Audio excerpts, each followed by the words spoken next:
Good evening po sa lahat mga kapatid. Ayan guys, taong yan. Kakasa tayo ng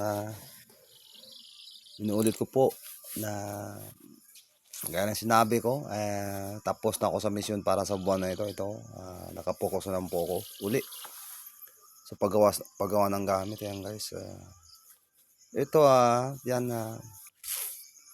gawa tayo ng gamit yan. Ang kakasahin natin ng gamit ay yung material lahat na nagmumula sa kalikasan. Ayan guys, ito tayo maguna.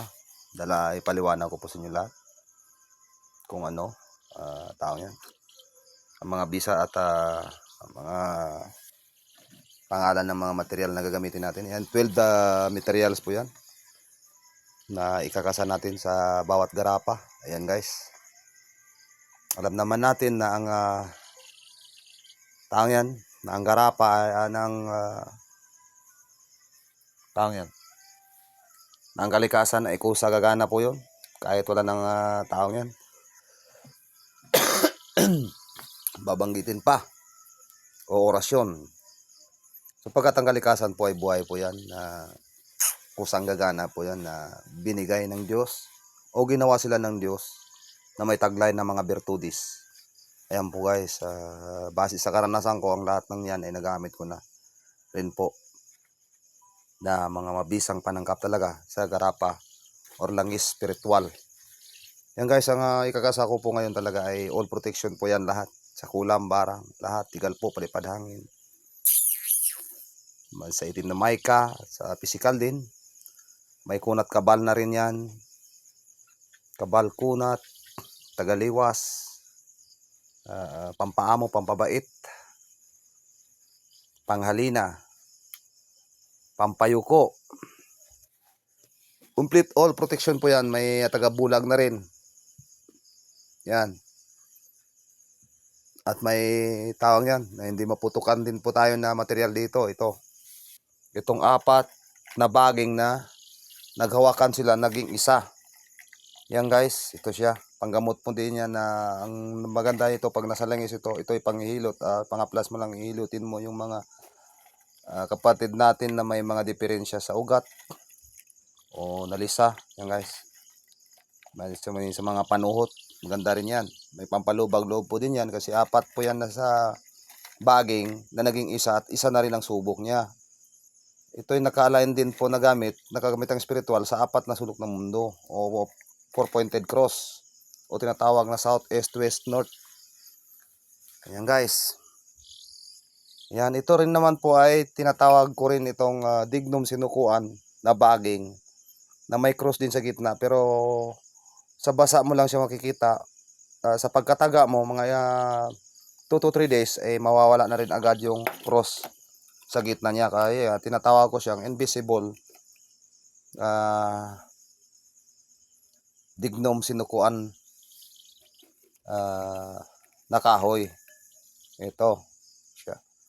Maganda rin po ito, gamot din po ito sa ubo, yung makapit na plema. Yan guys. At ito naman po ay gamot din po sa lahat din po ng sa ubo rin. Maganda rin ito sa may mga TB. Yan guys, itong lumuluwa ng dugo. Ito po ay koronahan. Maraming gamot ito sa kidney, maganda rin ito. UTI, ganun din siya. Yan guys. Sa mga internal bukol at external bukol, sa mamayuma, may sira sa tiyan. Or sa colon, ganun. May mga cancer, ganun siya. Marami siyang magagawa guys. Yan, 12 po yan lahat. At ito naman po ay yung yan po. Ito po ay libon na bagakay. Tsaka libon po na niyog na walang mata. Yan guys, isasama rin natin yan sa bao. At ito naman yung kahoy na sinasabi ko na kapag tagain ay babalik. Yan. Pasig uli sa Bisaya. Yan, kaya lang maliit lang binigay po sa akin ng kapatid natin sa spiritual. Pero salamat na rin at may panangkap na rin po ako. Malaking kahoy ito kasi hindi lang ang problema nito, hindi nila nakuha yung mismo hindi niya nakuha yung kahoy niya talaga kasi bumabalik nga kapag tinataga. Kaya sa ugat niya lang tinira, sa ugat niya lang to. Doon lang ang madali kasi medyo maliit. Kasi pag taga mo yan, pag hindi mo rin makuha, eh, babalik din agad. At ito naman ay ang ating makaya, siyempre. Yan guys. Ito. Eh, alam nyo naman kung anong bertud nito. Para sa kalaman ng lahat, baka sabihin nilang bago bago po kayo na dumaan sa video sa wall nyo ito. Ang makaya po na ito po talaga ay kanyang bertude sapagkat ang pagkuha nito, pahirapan. Kung hindi mo rin alam, kung hindi ka wala ka rin alam sa spiritual na pagkuha nito o hindi ka tawag niyan na pinagkalooban sa iyo paano kukunin ito na hindi titiklop ang bunga ay ang dahon abay hindi ka talaga makakuha nito. Yan ang ugali nito guys. Itong kanyang bertudes. Pagkuha mo nito, ito po talaga ang kanyang mutya. Pagkuha mo nito talaga ay dapat hindi titiklop ang kanyang dahon. Imposible, di ba? Pero magagawa ko po 'yun. At ito rin naman po ang kanyang atong kahoy naman ito ay itong kahoy na ito ay marami rin po itong magagawa. Yan, yung kahoy na yan, yan no. Pinag-isa ko lang sila. Pero ang kahoy na yan ay ang kahoy na po yan ay hindi po yan matutubo sa mismong lupa talaga. Tutubo lang po yan sa mga kahoy na malalaki. Doon lang po yan tutubo sa taas mismo taas nila. Sapagkat doon lang kanyang buhay sa may mga kahoy na ganoon tapos doon siya matutubo rin. Yan ito siya guys. So, doon lang talaga siya tutubo sa taas ng kahoy kasi pag ilagay mo sa lupa hindi siya mabubuhay. Yan guys. Hindi rin siya tawag ng hanging plant kasi ang hanging plant iba yun. Kahit ang hanging plant nilagay mo lang sa wire o alambre mabubuhay ito hindi. Kapag wala yung kahoy na tutubo siya sa taas ng kahoy, hindi rin siya mabubuhay. Mabubuhay lang talaga to siya sa kahoy. Piling-pili lang din po ang kahoy na kanyang tinutubuan. At ito naman na po ay Santo Cristo na pasumbalik. Yan guys. Yan. Rebuelta na yan. Maraming magagawa yan kasi pasumbalik yan. Rebuelta. At ito naman po ay kamandag. Yan guys. Itong kamandag ko. Kamandag sinukuan. Na papatay sa lahat ng rabies pag nasa katawan ng tao. Pag kagat ka po ng mga hayop na may rabies, talagang patayin niya lahat ng rabies dyan sa'yo. Marami na po akong natulungan sa kahoy nito. Kaya mahal ko ang kahoy nito. Sa ngalan naman, pinapalagan ko talaga ang kahoy na yan. Kasi maraming nang nagamot yan. At ito naman yung dignum natin na tumatayo sa tubig. Yun nung ginagawa kong cross. Yan guys. Yan siya. Kabalkunat, meron na rin yan. Tagaliwas, lahat marami. Maraming magagawa yan. Marami. Sobrang dami magagawa niyan. At ito naman yung sa medalyon ko na dignum sinukuan din. Dignum sinukuan kasi ito kamandag sinukuan. Tsaka ito dignum.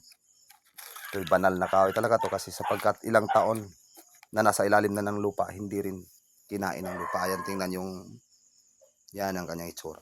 Malalakas ang gamit yan. Nilalagay ko po yan. 12 na ingredients po yan lahat. Yan guys. Salamat kaya at nagawa ko na ng yan. Ito po, para sa kalaman ng lahat, pag ikakarga ko po yung lahat ay bawat isa niyan ay apat-apat talaga. Kasi yung apat ay naka-align po sa apat na sulok ng mundo. O 4-pointed cross din, ganun. South, East, West, North, now. Yan, naka-align sa haligi. Sa apat na haligi ng mundo. Kaya apat-apat lang po ang ilalagay natin sa bawat garapan na narito. Gaya nito sa akin, personal ko to. Yan ang may cross. Libong kasi yan, libon na kawayan. Tapos ito yung pasag uli, yung kahoy na pasag uli, yung tagain mo na babalik. Yan, apat po yan ang nasa loob niya na yan. Makikita nyo, lakas Yan, yan siya guys. Yan. Tapos may ugat dyan, ayan yung kita nyo yung ugat na yan. In 3 months, babalutin ng ugat na yan. Kasi yung ugat na yan na medyo maitim, makikita nyo, tutubo yan dyan sa langis na yan. At dadami yan dyan sa loob niyan.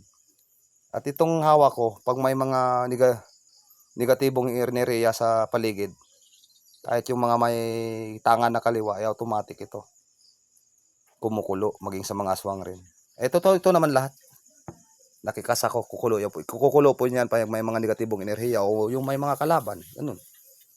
Yan guys. Mga aswang, lahat ng mga engkanto pag nasa paligid mo, pag nalagay na yan dyan, may langis na, automatic kukulo po yan. Yan po guys, God bless po sa lahat.